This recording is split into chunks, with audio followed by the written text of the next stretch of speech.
Hello friends, good morning. Welcome back to my channel stay with Neha. So কেমন আছো তোমরা সবাই? আশা করছি তোমরা সবাই ভালো আছো। আর এই দেখো আমি সকাল সকাল কী করছি, আমি আমার চুন্নুকে একটু আদর করে দিচ্ছি। তো এই হয়েছে আমার চুন্নু, আমার আদরের বিড়াল।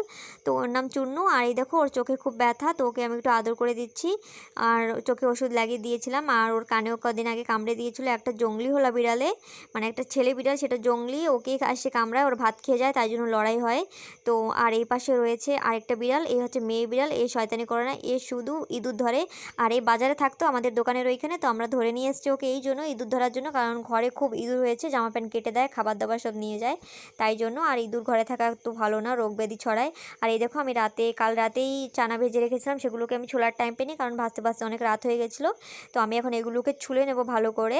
তো ছুলে আমি রেখে দেবো, যেহেতু আমি সকালে উঠে সব কাজ কাম সেরে তারপরে এগুলো নিয়ে বসছি, কারণ এগুলো চুলতে একটু টাইম লাগে। তো তাই জন্য সব কাজ সেরে তারপরে আমি বসেছি, আর এগুলো ছোলার পরে আমি ভাত খাবো।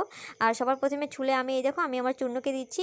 আর আমি এই চুন্নুর কাহিনী বলছি, মানে ও না ছোট্টবেলা থেকে আমার কাছে মানুষ, মানে ওর মা শুধু ওকে জন্মই দিয়েছে, ওকে বড় করা মানে সব কিছু আমি করেছি। মানে ছোট্টবেলায় ওকে খুব, মানে ও বিড়ালে কামড়াতো, মানে ও ছেলে না, তার জন্য ছেলে বিড়াল হয়তো তোমরা জানো, দেখতে পারে না একজন একজনকে, এসে মেরে দেয়। তো ও যখন ছোটো ছিল ওকে খুব কামড়েছিল, আমি অনেক ডাক্তার টাক্তার দেখিয়ে ভালো করেছি, তারপর আমার বিয়ে হয়ে গেল। তারপরে আমি আসার পথে আমি ওকেও নিয়ে এসেছিলাম। তো ওকে আমি খেতে দিয়েছি, অনেকগুলোই দিয়ে দিয়েছি, ও এগুলো খেতে থাকবে, আর আমি বাকিটা ছুলে নেব। এর মধ্যেই দেখছি যে আমাদের কুক্কু এসেছে। এই দেখো এই কুক্কু আছে আমার হাজব্যান্ডের আদরের কুক্কু। আমার হাজব্যান্ড ওকে রাস্তা থেকে কোথায় পেয়েছিল, রাতের বেলা দোকান থেকে আসার সময় নিয়ে এসেছিলো। তো আমাদের ঘরে 3টে বিড়াল আছে, যেহেতু আমরা পশুদের অনেক বেশি ভালোবাসি। আর এখানে দেখো আমি খাচ্ছিলাম ভাতের মাড়, এটা শরীরের জন্য অনেক উপকারী, আর এটা আমি খাই সকালবেলায়। তো ভিডিওটি কেমন লেগেছে অবশ্যই লাইক করে জানিও, আর ভিডিওতে নতুন আসলে সাবস্ক্রাইব করে দিও।